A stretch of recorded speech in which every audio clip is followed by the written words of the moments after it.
नमस्कार दोस्तों, मैं गिरजेश कुमार तिवारी आप सब लोग के सामने शियर फोर्स और बेंडिंग मोमेंट डायग्राम के इंपॉर्टेंट क्वेश्चंस का सेकंड लेक्चर लेके आ रहे हैं। फर्स्ट लेक्चर में हमने क्वेश्चंस आपको डिटेल में कराए, बहुत इंपॉर्टेंट क्वेश्चन थे। एक बार समझ डेवलप कर लेंगे, सारी चीजें बहुत आसान है। Shear force bending moment diagram बहुत ही आसान है, तो ध्यान रखिए। आज का लेक्चर बहुत शानदार होने वाला है। सिर्फ क्वेश्चंस होंगे, वो भी शियर फोर्स और बेंडिंग मोमेंट डायग्राम से रिलेटेड होंगे। तो हम सब लोग देख के क्वेश्चंस सॉल्व करेंगे, समझदारी डेवलप करेंगे। बस बहुत कैलकुलेशन करने की जरूरत नहीं है, हम सब लोग क्वेश्चंस को देखेंगे और उसके बाद तुरंत सॉल्व कर देंगे।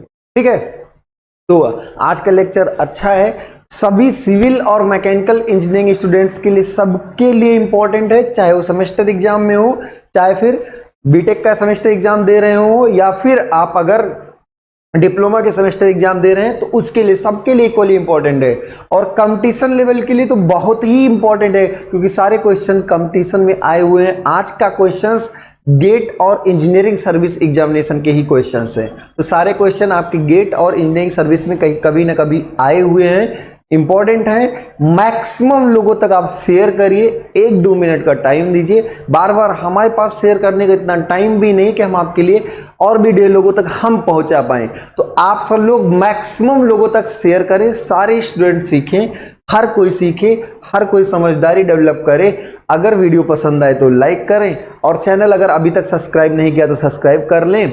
नोटिफिकेशन चाहिए तो घंटी दबाइए। ठीक है, तो आगे बढ़ते हैं, हम सब लोग क्वेश्चंस को शुरू करते हैं। आज का लेक्चर मोस्ट इंपॉर्टेंट है, शियर फोर्स और बेंडिंग मोमेंट डायग्राम का क्वेश्चन सीरीज। इंपॉर्टेंट क्वेश्चंस है ये। क्वेश्चन कई बार पूछा जाता है, आसान है, बहुत आसान है। बहुत लोग तो रट भी लिए होंगे कितना आसान तरीके से, लेकिन इसको हम करने के तरीके थोड़े ध्यान देते हैं। द मैक्सिमम बेंडिंग मोमेंट, क्या पूछा गया? बेंडिंग मोमेंट नहीं, मैक्सिमम बेंडिंग मोमेंट इन अ सिंपली सपोर्टेड बीम। कोई एक सिंपली सपोर्टेड बीम है, हम आपको बता चुके हैं टाइप्स ऑफ बीम में, दोनों एंड सपोर्टेड हैं, एक पिन और एक रोलर। तो maximum bending moment in a simply supported beam of length L, length इसका क्या है? L है, and loaded by a concentrated load, point load, concentrated load W, और कहां पर?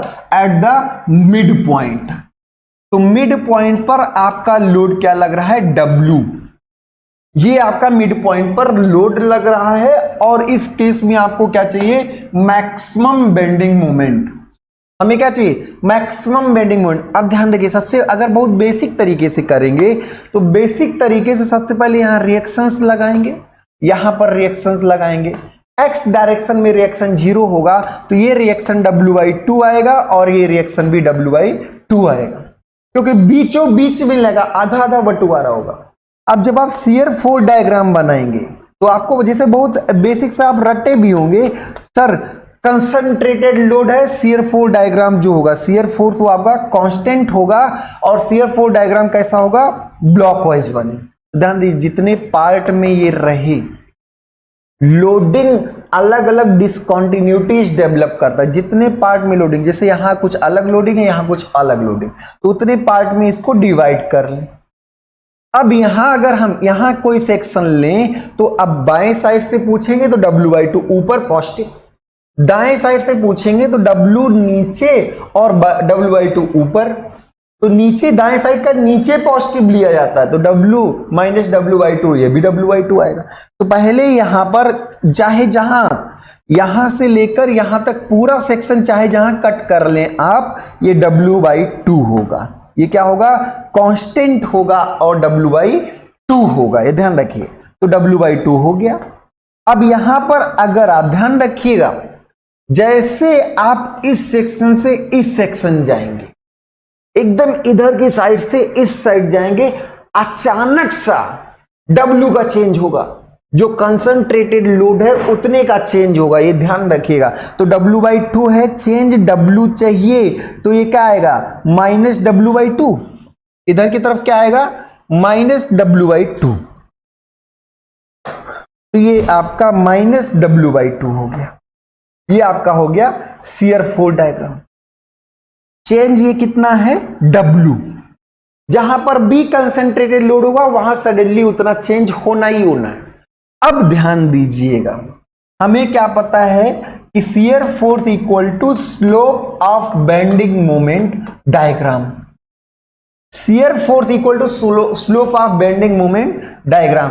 अब यहां से अगर हम देखें तो चेंज इन बेंडिंग मोमेंट, ये क्या होगा, चेंज इन बेंडिंग मोमेंट मतलब डेल्टा एम जो होगा, change in bending moment equal to integral Vdx क्या बताता है, इंटीग्रल बताता है शियर फोर्स डायग्राम का एरिया।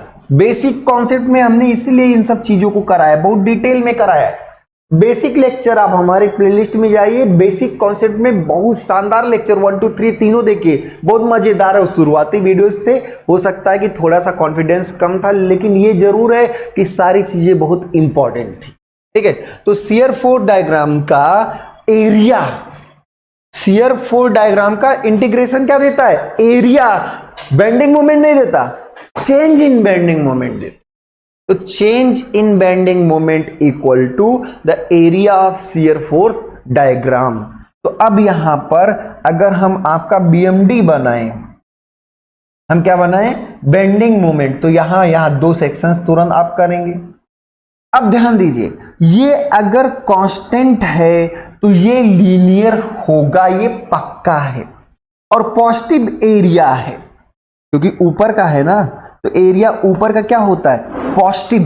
तो पॉजिटिव का मतलब लीनियरली इंक्रीजिंग होगा, बढ़ते होगा, लीनियरली बढ़ेगा, और उसके बाद फिर क्या होगा, घटेगा, क्योंकि अब निगेटिव एरिया है, तो निगेटिव एरिया से घटेगा। यहां कॉर्नर पर भी बेंडिंग मोमेंट जीरो होगा, यहां पर भी बेंडिंग मोमेंट जीरो होगा। अब यहां पर जीरो ऐसे शुरू से हुआ क्योंकि यहां पर देखें तो बाएं साइड से देखिए कोई मोमेंट नहीं है, तो यहां बेंडिंग मोमेंट जीरो, यहां पर है कुछ। अब मान लीजिए कि ये L/2 पर ये कुछ m है और ये जीरो है, तो यहां से यहां तक का जो चेंज इन बेंडिंग मोमेंट है, चेंज इन बेंडिंग मोमेंट क्या है, m-0। Change in bending moment, भाई कोई भी चीज जीरो था, m हो गया, बढ़ते बढ़ते क्या हो गया, m। इसका एरिया नहीं कर रहे, एरिया की बात ही नहीं हो रही, अभी चेंज इन में, तो जीरो से कितना हो गया, m, तो चेंज इन बेंडिंग मोमेंट क्या हुआ, n-0। और इसी यहां से यहां तक के बीच का शियर फोर्स डायग्राम का एरिया, देखिए यहां से यहां तक के बीच में चेंजिंग बेंडिंग मोमेंट मतलब m-0 जो होगा, बेंडिंग मोमेंट हमने नहीं बोला, चेंज इन बेंडिंग मोमेंट, इन दोनों सेक्शन के बीच का शियर फोर्स डायग्राम का एरिया होगा। अब बताइए ये एरिया कैसे निकाला जाए, तो सर ये रेक्टेंगल है, लंबाई गुणे चौड़ाई, तो इसका एरिया आप जब निकालेंगे तो लंबाई कितना है, L/2, चौड़ाई कितना है, W/2। अरे भाई ये W/2 है, ये L/2, L नहीं L/2 है, तो जो M आएगा वो क्या आएगा, WL/4। जो आपका bending moment at mid point जो होगा, यहां बीचों बीच में जो बेंडिंग मोमेंट होगा वो क्या होगा, WL/4। ये ध्यान रखिएगा, नोट कर लीजिए सारी चीजें। तो यहां पर आप खुद सोचिए, यहां से यहां तक का एरिया यहां से यहां तक के चेंज के बराबर होगा। तो यहां से यहां तक में चेंज क्या हुआ, m-0, और इसका एरिया क्या हुआ, W/2 इंटू L/2। तो W/2 इंटू L/2, तो यहां बीचों बीच में जो m हमने कोई एक m मान लिया था, वही एक मैक्सिमम भी है, वही आपका क्या है, मैक्सिमम भी है। तो अगर आपसे मिड पॉइंट पर पूछा WL/4 ओके हो गया, WL/4, और अगर मैक्सिमम बेंडिंग मोमेंट पूछता तो भी यही आंसर होता, WL/4। इस लोडिंग के केस, इस लोडिंग के केस में बात समझ। अच्छा, कोई अगर मान लीजिए कि यहां का m का मान पूछे, मान लो यहां का, बताओ भाई यहां का बेंडिंग मोमेंट क्या होगा। ये मान लीजिए डिस्टेंस L/4 डिस्टेंस है, ये कितनी दूरी है, L/4। 1/4 दूरी पर बेंडिंग मोमेंट का मान बताइए, 1/4 दूरी पर बेंडिंग मोमेंट का मान बताइए। तो यहां पर भी आप वहां तक जाएंगे क्या, नहीं, यहीं तक जाएंगे, कितना, L/4। अब क्या होगा, m-, इसको हम कुछ मान लिए, m मान लिए, तो ये जब m मान ली तो m माइनस 0 इक्वल टू यहां तक का ही एरिया, और यहां तक का एरिया क्या आएगा, w/2 into l/4, w/2 into l/4, तो WL/8, तो यहां का मान क्या आएगा, WL/8, WL क्या आएगा, 8 आएगा। बात समझे? तो कहीं का भी आप अगर निकालना चाहें तो दो यहां और यहां का डिफरेंस यहां से लेकर यहां तक के बीच का एरिया के बराबर होगा। किसका एरिया, शियर फोर्स डायग्राम का। क्या देगा, चेंज इन बेंडिंग मोमेंट देगा। बात समझ में आ रही? तो आगे अगला क्वेश्चन करते हैं, मोस्ट इंपॉर्टेंट क्वेश्चन था ये। आगे बहुत शानदार important question. If a beam is subjected to constant bending movement, क्या बोला है, कांस्टेंट बेंडिंग मूवमेंट, वर्ड पर ध्यान दीजिए, constant bending movement along its length. अब जब बेंडिंग मूवमेंट कांस्टेंट होगा तो इसका स्लोप क्या होगा, देखिए चेंज, किसी भी कांस्टेंट का डिफरेंशिएशन या स्लोप क्या होता है, जीरो, और यही क्या होता है, शियर फोर्स, यही क्या होता है, शियर फोर्स। तो जब आपका बेंडिंग मोमेंट कांस्टेंट होगा तो उसका स्लोप जीरो होगा, और बेंडिंग मोमेंट डायग्राम का स्लोप ही शियर फोर्स होता है। तो शियर फोर्स क्या होगा, जीरो, और अगर शियर फोर्स जीरो है तो लोडिंग तो ऑटोमेटिकली जीरो रहा होगा, लोडिंग आपका ऑटोमेटिकली जीरो रहा होगा, ध्यान रखिए। तो क्या है, a beam is subjected to constant bending moment, constant bending, और आपको हमने बताया भी होगा कि लोडिंग, वेलोसिटी, मतलब शियर फोर्स और बेंडिंग मोमेंट, इन सब में एक एक ऑर्डर ये क्या है, बढ़ता है। तो अगर ये कांस्टेंट तो ये जीरो, ये जीरो, अगर ये कांस्टेंट तो इसका ऑर्डर x की पावर क्या है, जीरो है, उससे एक पावर घटेगा, वो कांस्टेंट का वो जीरो हो जाएगा, वो भी जीरो हो जाएगा। तो क्या है, a beam is subjected to constant bending moment along its length, then the shear force, क्या पूछा गया आपसे, लोडिंग नहीं, shear force also have constant value, constant value. तो क्या शियर फोर्स की कांस्टेंट वैल्यू होगी, नहीं, अगर शियर फोर्स कांस्टेंट होगा तो बेंडिंग मोमेंट लीनियर होगा, बदल रहा होगा। आगे, be zero at all sections along the beam, 100% सही, shear force will be zero, shear force will be zero at all sections along the beam. Be maximum, shear force maximum at the centre, कोई ऐसी बात, zero at the centre and max.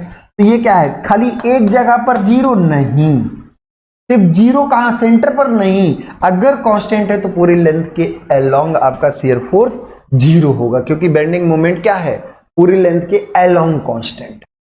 बात समझ में आ रही? तो क्या होगा, zero at all sections along the beam. हो गया आराम से। Shape of bending moment diagram, shape of bending moment diagram for a uniform cantilever beam, कोई यूनिफॉर्म कैंटिलीवर बीम है, फिर से shape of bending moment diagram, ये क्वेश्चन मार्क है, ये आपका क्वेश्चन मार्क है। Shape of bending moment diagram for uniform cantilever beam carrying a uniformly distributed load, UDL, uniformly distributed load. तो कितना आसान बात है, कितनी सी आसान सी बात है, ऐसे कोई यूनिफॉर्मली डिस्ट्रीब्यूटेड लोड है। अब तो ये अगर यूनिफॉर्मली डिस्ट्रीब्यूटेड लोड है, मतलब इसका W क्या है, हर जगह कांस्टेंट है, लोड इंटेंसिटी कांस्टेंट है। तो W अगर कांस्टेंट है तो जो शियर फोर्स होगा वो क्या होगा, लीनियर होगा, एक ऑर्डर ज्यादा, x की पावर 0, x की पावर 1, एक ऑर्डर ज्यादा, क्योंकि इसका डिफरेंशिएशन वो होता है, ध्यान रखिएगा। और बेंडिंग मोमेंट क्या होगा, पैराबोला होगा, क्या होगा, पैराबोला होगा, x की पावर 2 होगा। कितना आसान से बात है। The shape of bending moment diagram for uniform cantilever beam carrying uniformly distributed load over its length, तो क्या होगा, स्ट्रेट लाइन नहीं, बेंडिंग मोमेंट स्ट्रेट लाइन नहीं होगा इस केस में।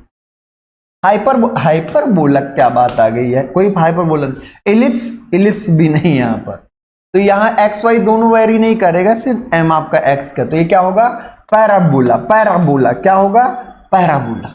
अलजेब्रिक इक्वेशन सर ऐसा रहेंगे, पैराबोला बनेगा। बात समझ में आ गई? तो अगर ये कांस्टेंट है, कभी भी ऐसा नहीं कि यही, अगर कहीं भी लोडिंग अगर उस रेंज में कांस्टेंट है, लोड इंटेंसिटी कांस्टेंट है, तो शियर फोर्स आपका लीनियर होगा और बेंडिंग मोमेंट पैराबोला। ये कैंटिलीवर की वजह से सिंपली सपोर्टेड हो तो भी यही बात। अगला इंपॉर्टेंट है, नोट करते रहिएगा। अगला हम बात कर रहे हैं bending moment distribution in a built beam is shown in the given figure. कोई फिक्स बीम है भाई, कोई फिक्स, बिल्ट बीम क्या होता है? फिक्स बीम है। तो फिक्स बीम ऐसे है, इसका bending moment diagram shown in the figure. इसका बेंडिंग मोमेंट डायग्राम आपको दिया गया। इसको क्या दिया गया भैया? ये बेंडिंग मोमेंट डायग्राम है, the bending moment distribution of, तो ये बीएमडी है आपके पास।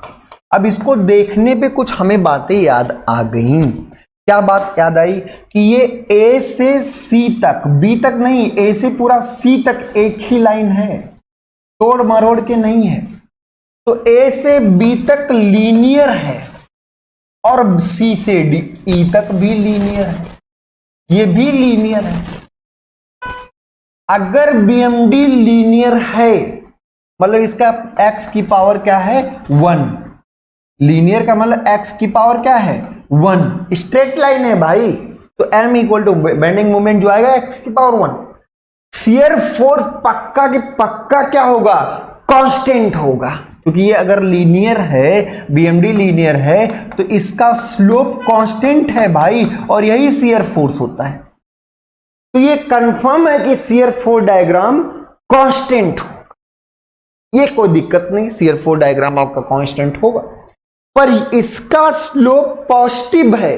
अरे भैया स्लोप कैसे निकालते हैं? तो धन एक्स एक्सिस से बने कोण का, ये एक्स एक्सिस है, इससे बने कोण का क्या? टेंजेंट, यही स्लोप होता है। तो जो स्लोप होता है वो पॉजिटिव एक्स एक्सिस से बने एंगल का टेंजेंट होता है, टेन थीटा होता है। अब जब न्यून कोण होगा, अब यहां पर देखिए, ये अगर स्लोप देखें तो यहां पे धन एक्स एक्सिस क्या है? न्यून कोण है, एक्यूट एंगल है। तो एक्यूट एंगल अगर है तो उसका टेंजेंट पॉजिटिव होगा, और जब पॉजिटिव होगा तो देखिए कांस्टेंट तो होगा। तो भैया तुम तो बदलाव वाले तो कट जाओ पहले, तुम दोनों खत्म। शियर फोर्स डायग्राम कांस्टेंट होगा, ये पता है। एसएफडी क्या होगा? कांस्टेंट होगा। क्यों कांस्टेंट होगा? क्योंकि ये लीनियर है। ये अगर लीनियर, इससे एक ऑर्डर कम वो होगा, x की पावर 0 मतलब कांस्टेंट। अब कांस्टेंट में इसका स्लोप आपका पॉजिटिव है, और इसका जब आप देखेंगे पॉजिटिव एक्स एक्सिस से, तो ये अधिक कोण बना रहा है। ये पॉजिटिव एक्स एक्सिस से क्या बना रहा है? अधिक कोण बना रहा है। और अगर अधिक कोण बना रहा तो इसका आपका स्लोप निगेटिव होगा, कांस्टेंट होगा पर निगेटिव होगा। तो पहले आपका ए से बी की बात ही नहीं करेंगे, ए से सी पूरा एक लाइन है, तो ए से सी आपका पॉजिटिव कांस्टेंट होगा, जिसमें देखेंगे ये आपका बढ़ रहा है, और इसमें क्या हो रहा है? निगेटिव कांस्टेंट होगा, ये घट रहा है, ये होगा। थ्रू आउट सेम आपका, ठीक है, रेक्टेंगल तो होगा पर थ्रू आउट सेम क्या? स्लोप आपका, अगर यही बीएमडी ऐसे आगे इधर की तरफ बना होता तो थ्रू आउट सेम होता, लेकिन आगे ऐसे नहीं बना। तो बिल्ट अप बीम आप जब देखेंगे फिक्स बीम में, तो यहां ऑलरेडी कुछ मोमेंट रिएक्शन होगा, यहां पे कुछ मोमेंट रिएक्शन ऑलरेडी होगा जब लोडिंग आप करेंगे। बात समझ में आ रही? तो उस मोमेंट रिएक्शन के लिए कोई आपको डायग्राम दिया गया, आप उसकी समझदारी, सर ये लीनियर है तो आपका शियर फोर्स डायग्राम कांस्टेंट होगा, और शियर फोर्स डायग्राम कांस्टेंट तो लोडिंग आपकी क्या होगी? 0 होगी, क्योंकि इसका स्लोप 0 है और इसका स्लोप आपका क्या होता है? Load intensity. क्लियर हो गई बात? तो क्या हो गया ए पार्ट। आगे बढ़ते हैं, अगला क्वेश्चन, मोस्ट इंपॉर्टेंट क्वेश्चन। थोड़ा सा ये जब वर्डिंग आती है तो डर जाते हैं लोग। तो मोस्ट इंपॉर्टेंट, सब गेट ईएस की क्वेश्चन है, सब गेट और ईएस की क्वेश्चन 100%। तो a concentrated load P acts on simply supported beam, पढ़ लेते हैं भाई। तो सिंपली सपोर्टेड बीम ही पहले बना लेते हैं चुपके से। ये आपका सिंपली सपोर्टेड बीम है। अ कंसंट्रेटेड लोड P, एक कोई concentrated load P acts on a simply supported beam of span L, इसके जो सपोर्ट्स के बीच की दूरी है स्पैन है, ये स्पैन क्या है, एल है, सपोर्ट्स के बीच की दूरी ही आपकी span at L at a distance L by 3, ये जो लगा है ये आपके बीचों बीच में नहीं है, at a distance L by 3 from the left support, at a distance L by 3 from the left support, then the bending moment at the point of application of the load. इतना आसान क्वेश्चन तो है, लेकिन अब करना देखिए हम लोग कितनी शानदार तरीके से करेंगे। भैया ये पी लोड है, एकदम आसान तरीके, सिंपली सपोर्टेड बीम है, इससे बीच में लगा होता दोनों p/2 हो जाते, लेकिन नहीं, ये l/3 दूरी पर लगा, तो इधर कितनी दूरी बचेगी, इतनी, ये कितनी दूरी बचेगी 2l/3, अरे 1/3 ले गए तो 2/3 तो बचा, तो 2l/√3 आपका ये होगा। चलो ये 2l/3 हो गया, ठीक है। यहां पर रिएक्शन देखिए, बीम की एनालिसिस में रिएक्शन बड़ा इंपॉर्टेंट, और जब वैल्यू पूछ ले, कोई ग्राफ तो पूछा नहीं गया, ग्राफ हमें पता है कि ग्राफ इसका रेक्टेंगल बनेगा, ऐसे बनेगा, क्या शियर फोर्स डायग्राम आपका रेक्टेंगल बनेगा पॉइंट लोड के केस में, और जो बेंडिंग मोमेंट डायग्राम बनेगा वो लीनियर बनेगा, ऐसे पहले बढ़ेगा और फिर ऐसे घटेगा, तो ये आपका बेंडिंग मोमेंट डायग्राम होगा और ये आपका शियर फोर्स डायग्राम होगा।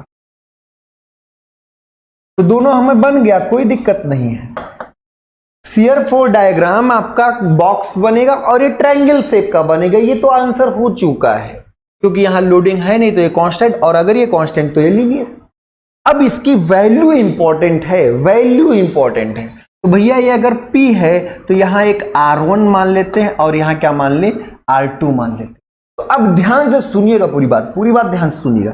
जब R1 निकालना हो, जब भी R1 निकालना हो तो P/L तो लिख ही दो, P/L तो लिख ही दो, तो P ये है और टोटल लेंथ, और जब R1 चाहिए तो इसके साइड वाली दूरी, R1 चाहिए तो 2l/3 वाली दूरी, R1 के लिए ये दूरी, और R2 जब निकालना हो तो P/L तो लिख ही दो, P/L तो लिख ही देना हर बार, P टोटल, और इसके साइड वाली दूरी, इसके साइड वाली दूरी, ये आपको मैकेनिक्स के सेक्शन में और भी पहले करा चुके हैं रिएक्शंस के केस में। खैर कुछ नहीं, कोई बात नहीं है, सिग्मा Fy = 0 और सिग्मा M = 0 से ही ये सारी चीजें आई हैं। आपके पास इक्विलिब्रियम इक्वेशन है, उसी से आया हुआ है। तो R1 यहां से देखें तो R1 क्या होगा 2p/3 और R2 क्या होगा p/3। कैसे करना है, P टोटल लेंथ लिख ही दो, और जब R1 चाहिए तो ये दूरी, R2 चाहिए तो ये दूरी, R1 का इससे अटैचमेंट है, R2 का इससे अटैचमेंट है, तो ध्यान रखिएगा। क्लियर हो गया, R1 आ गया 2p/3। अब ध्यान दे, अगर ये 2p/3 है, ये 2p/3 है, ये आपका क्या है 2p/3, तो आप तुरंत कहोगे भैया यहां के किसी भी सेक्शन से अगर पूछेंगे, बाएं साइड पूछे, दाहिने साइड नहीं, बाएं साइड से ही निकालो, किसी भी तरफ से निकाल सकते हो यार, किसी भी सेक्शन पर शियर फोर्स दाहिने साइड या बाएं साइड किसी एक साइड के नेट अलजेब्रिक टेंजेंशियल फोर्स के बराबर होता है। तो चाहे बाएं साइड, तो बाएं साइड क्यों निकलता है, बाएं साइड इसीलिए कर रहे हैं, केवल R1 है, तो ये R1 ऊपर है, बाय साइड ऊपर पॉजिटिव होता है, तो ये मान कितना आ जाएगा 2p/3 के बराबर, यहां से यहां तक, और अचानक ड्रॉप होगा कितने का, P का, और ये मान आएगा p/3। अब यहां पर अगर खड़े होके देखते तो ऊपर p/3 है और दाहिने साइड का ऊपर निगेटिव होता है, तो -p/3। ये तो आपका शियर फोर्स डायग्राम हो गया। अब क्वेश्चन ये है कि हमें यहां पर ये बेंडिंग मोमेंट बताना है, हमें क्या बताना है, बेंडिंग मोमेंट। यहां पर हमने मान लिया m है, कहां पूछा गया, the bending moment at the point of application of the load, तो point of application of the load यही तो है l/3 दूरी पर, l/3 दूरी पर। बात समझ में आ रही, तो यहां पर बेंडिंग मोमेंट आपसे पूछा गया, कैसे लगाएगा, तो सर यहां m कुछ मान लो, यहां m है और यहां 0 है, तो चेंज इन बेंडिंग मोमेंट क्या हुआ, यहां से यहां जाने पर 0 से L/3 जाने पर चेंज इन बेंडिंग मोमेंट क्या हुआ? तो आप कहोगे चेंज तो m-0 हुआ। किसी चीज का चेंज क्या होता है? Final minus initial. किसी भी चीज का चेंज क्या होता है? Final minus initial. फाइनल हो गया m, इनिशियल था 0, तो m-0 आपका क्या हो गया? Change in bending moment. और यहां से लेकर यहां तक जाने में शियर फोर्स डायग्राम का एरिया, और एरिया यहां पॉजिटिव है, ध्यान रखिए, देखिए पॉजिटिव ऊपर है तो पॉजिटिव है, तो यहां से यहां तक जाने में चेंज इन बेंडिंग मोमेंट हुआ m-0, और यहां से यहां तक जाने में क्या हुआ? शियर फोर्स डायग्राम का एरिया के बराबर होता है। तो change in bending moment shear force diagram के एरिया के बराबर। अब भैया यहां से यहां तक का चेंज लियो तो यहां से यहां तक का एरिया भी लेना पड़ेगा। तो यहां से यहां तक का एरिया क्या होगा? 2p/3, 2p/3, ये आपका डिस्टेंस, ये आपकी, अरे भाई ये रेक्टेंगल है यार, तो रेक्टेंगल का एरिया क्या होगा? लंबाई गुणित चौड़ाई, तो 2p/3 तो ये चौड़ाई होगी, और लंबाई क्या है? L/3। कितना है? L/3। तो ये क्या आएगा? 2pl/9, 2pl/9, और यही m-0, तो कुल मिला के यहाँ का m जो आएगा वो क्या आएगा? 2pl/9। कुछ नहीं करना होता यार, यहां से यहां तक का चेंज इसके एरिया के।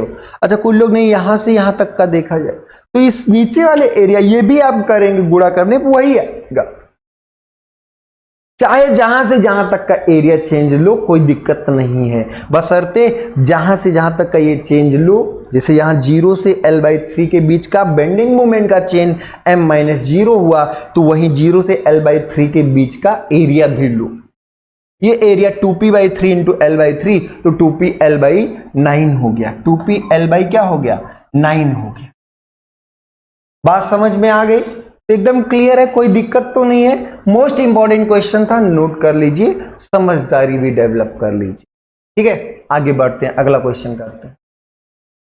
ये भी अच्छा क्वेश्चन है, सारे क्वेश्चन बहुत शानदार हैं। अ simply supported beam has equal overhang length. A simply supported beam, बहुत ध्यान से क्वेश्चंस को पढ़ी, बहुत इंपॉर्टेंट बात। सिंपली सपोर्टेड बीम, ठीक है भाई, सिंपली सपोर्टेड बीम, आगे कुछ ओवरहेड कुछ ऐसे दिया है इसलिए ऐसे बना दी। A simply supported beam has equal overhanging, मतलब इधर अगर L1 है ओवरहैंगिंग तो इधर भी ओवरहैंगिंग क्या है? L1 है। Has equal overhanging length and carries equal concentrated load, equal concentrated load P at ends. तो क्वेश्चन कितना शानदार था, तो एक बार पढ़िए, नहीं समझ में आया फिर से पढ़ रहे थे।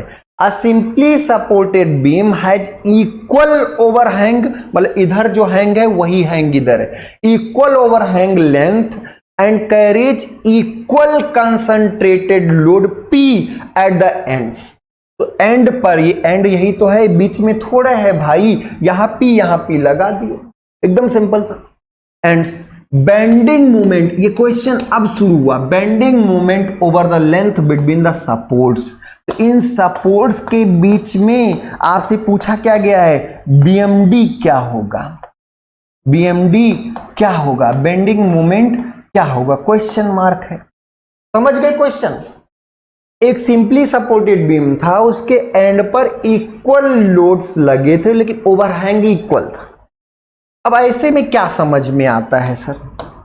अगर भैया दोनों बराबर बाहर बाहर निकाले हो तो इससे क्या होता है कि आप बहुत आसानी से पहला स्टेप कर लेते हैं। पहला स्टेप क्या होता है? रिएक्शन। पहला स्टेप बीम का, कभी बीम एनालिसिस कभी भी करेंगे, रिएक्शन पहला ही स्टेप है। तो रिएक्शन अब अगर इक्वल है तो भैया बराबर बंटवारा, ये भी P होगा ये भी P होगा। ऐसे दाब रहे हो, ऐसे दोनों ऊपर उठा दे। अरे खूंटी थी यार, दो ऐसे घरों में दो खूंटी थी, उसके ऊपर लाठी रख दी, बल्लम रख दी, ऐसे रख दिए और दोनों तरफ लटका हुआ है। अब दोनों तरफ, एक तरफ 5 किलो आलू लटका है, एक तरफ 5 किलो समझ में आया। घर की दीवार में आपके दो खूंटी थी, इस पे एक लाठी रखे और इधर लहसुन लटका दिए, इधर प्याज लटका दिए, दोनों तरफ बराबर। ये दो खूंटी है, ये दोनों खूंटी है। तो जो बराबर अगर आपने लहसुन प्याज लटकाया तो यहाँ जो खूंटी पर रिएक्शंस आएंगे, ये दीवार है बाहर, जो रिएक्शंस आएंगे वो भी बराबर होंगे। अब एक तरफ ज्यादा कर दो, एक तरफ कम कर दो, तब रिएक्शन में परिवर्तन आएगा, तब रिएक्शन में परिवर्तन आएगा, ध्यान रखिएगा। खैर बराबर है तो इससे एक फायदा हो गया कि ये भी P होगा और ये भी P होगा। अब अगर हम शियर फोर्स, देखिए शियर फोर्स डायग्राम ही पक्का है यार, कोई दिक्कत नहीं, शियर फोर्स बनाएंगे तब भी बेंडिंग मोमेंट बनाएंगे। तो शियर फोर्स डायग्राम सर बक्सा बक्सा बनेगा, क्यों बक्सा बक्सा? पॉइंट लोड है, पॉइंट लोड है तो आपका कंसंट्रेटेड लोड है, रेक्टेंगल बनेगा, ये पक्का है। तो भैया इससे पूछो क्या हल है बाबू? तो बाएं साइड देखे दाहिने, अरे बाएं कई दाहिने कई लोग हैं, बाएं से निपटा लो। तो बाएं देखे P नीचे, नीचे नीचे मतलब निगेटिव, नीचे का मतलब निगेटिव, हर जगह क्या है? P कांस्टेंट है, कितना? निगेटिव, -P हो गया। अब जैसे यहां पहुंचे तुरंत इसने कहा P बदलो, हम भी आपका रिएक्शन, तो P ऐसे ऊपर, P में P चला गया, P में P चला गया, तो क्या हो गई बीच में? बीच में क्या आया? बीच में क्या आया? शून्य। यहां पर बीच में हर जगह क्या होगा? शून्य शून्य शून्य, और फिर P बदलेगा, फिर P ऊपर, फिर P यहां से ऐसे मान लो दाहिने साइड से देख लो, तो दाहिने साइड से नीचे, नीचे पॉजिटिव होता है, तो फिर P आपका क्या होगा? तो ये आपका शियर फोर्स डायग्राम हो गया। अब ध्यान से, बहुत ध्यान से इसको समझें। शियर फोर्स आपका यहां पर -P इस पूरे सेक्शन के लिए, इस पूरे लेंथ के लिए कांस्टेंट क्यों है भाई? क्योंकि कोई लोडिंग ही नहीं है, रेक्टेंगल बना, -P अचानक ऊपर गए, 0 हो गया, फिर ऊपर गए तो पॉजिटिव। तो अगर इसके बीच में हम आपसे शियर फोर्स पूछें तो इसके बीच में शियर फोर्स क्या है? 0, और इसी पर BMD, इसी बीच में ही BMD पूछा गया है। तो जब शियर फोर्स 0 होगा तो बेंडिंग मोमेंट आपका कांस्टेंट होगा, बेंडिंग मोमेंट आपका क्या होगा? कांस्टेंट। अब मान लीजिए इसका BMD ही बनाना हो, इसका हमें क्या करना हो? BMD बनाना हो। चलो भाई BMD बनाते हैं। तो इसका BMD के लिए पहले आप देखेंगे, पहले 4 इसको पार्ट में से डिवाइड तो करेंगे ना, ये तो पहला स्टेप है कि जितनी इरेगुलरिटीज हैं उसको आप अलग अलग पार्ट में लोडिंग के अकॉर्डिंग कर लीजिए। अब पहले में ये सर अगर हम देखें तो कांस्टेंट तो है पर निगेटिव है, कांस्टेंट तो है पर क्या है? निगेटिव है। तो पहले क्या होगा? ऐसे लीनियर, कांस्टेंट का मतलब बेंडिंग मोमेंट लीनियर, ये कांस्टेंट तो बेंडिंग मोमेंट डायग्राम क्या होगा? लीनियर, और जब लीनियर होगा तो घटेगा, और हम इसका अगर मान, खैर वैल्यू कुछ दिया नहीं तो जो भी हमें ऐसे कर ली। अब बीच में ये 0 है तो जो है वही मान कांस्टेंट रहेगा, जो है वही मान कांस्टेंट रहेगा, और फिर क्या है? पॉजिटिव, तो फिर ऐसे बढ़ेगा, और बढ़ते बढ़ते निगेटिव से बढ़ते बढ़ते क्या हो जाएगा? 0। तो ये आपका हो गया BMD। अब बताइए इस बीच में BMD क्या है? कांस्टेंट है, और ये भी श्योर है नॉन जीरो कांस्टेंट है, 0 नहीं, 0 भी कांस्टेंट होता है पर नॉन जीरो। तो इज 0, अरे नहीं भाई बेंडिंग मोमेंट कहां 0? नहीं, is non zero constant. Okay ठीक है, बेंडिंग मोमेंट इसके बीच में क्या है? Non zero constant. अगर ये शियर फोर्स पूछता तो 0, अगर इसी में हम ये मिटा के बेंडिंग मोमेंट को मिटा के शियर फोर्स लिख दें तब आपका 0। वेरीज यूनिफॉर्मली वेरिएशन का आंसर पूछा जाए तो ये ओवरहैंग में, बेंडिंग मोमेंट ओवरहैंगिंग लेंथ में क्या हो रहा है? यूनिफॉर्मली वेरी कर रहा है। Is maximum at the mid span, तो मैक्सिमम क्या? ये तो हर जगह मैक्सिमम, यहां हर जगह मैक्सिमम, केवल मिड स्पैन नहीं, ऐसा नहीं, बीच में नहीं, ऐसा नहीं, हर जगह कांस्टेंट है। और वही वैल्यू, अगर वैल्यू देखें नेगेटिव तो है पर वैल्यू क्या है? मैक्सिमम है। ठीक है, बात समझ में आ गई होगी। चलिए ये क्वेश्चन बहुत इंपॉर्टेंट, नोट कर लीजिए आप सब लोग इसका स्क्रीनशॉट ले लेते हैं। ठीक है, और आगे ढेर सारे क्वेश्चंस हम सब लोग करेंगे। आज के लेक्चर में बहुत ढेर सारे इंपॉर्टेंट क्वेश्चंस किए हमने, एरिया मेथड, ग्राफिकल मेथड से क्वेश्चन को सॉल्व करना सीखा। बहुत समझदारी भरा क्वेश्चंस रहे हैं, समझने की जरूरत है कब लीनियर, कब पैराबोलिक, कब कांस्टेंट, कब जीरो, ये सारी चीजें आपको समझने की बहुत बहुत जरूरत है। तो आप सब लोग वीडियो पसंद आया तो लाइक करें, चैनल को अगर सब्सक्राइब नहीं किए तो सब्सक्राइब कर लें और मैक्सिमम स्टूडेंट तक शेयर करें। ये आपका कर्तव्य है, आप सब लोग अपना ड्यूटी का पालन करें, पढ़ाई करें, पढ़ाई के साथ साथ इसको मैक्सिमम लोगों तक पहुंचाएं। पहुंचाना भी आपका एक धर्म है। चलिए खैर कोई बात नहीं, तो खैर आप सब लोग पहुंचाते रहिए, हमें विश्वास है कि आप ढेर सारे लोगों तक फैलाएंगे। आज के लिए इतना ही, बहुत बहुत धन्यवाद।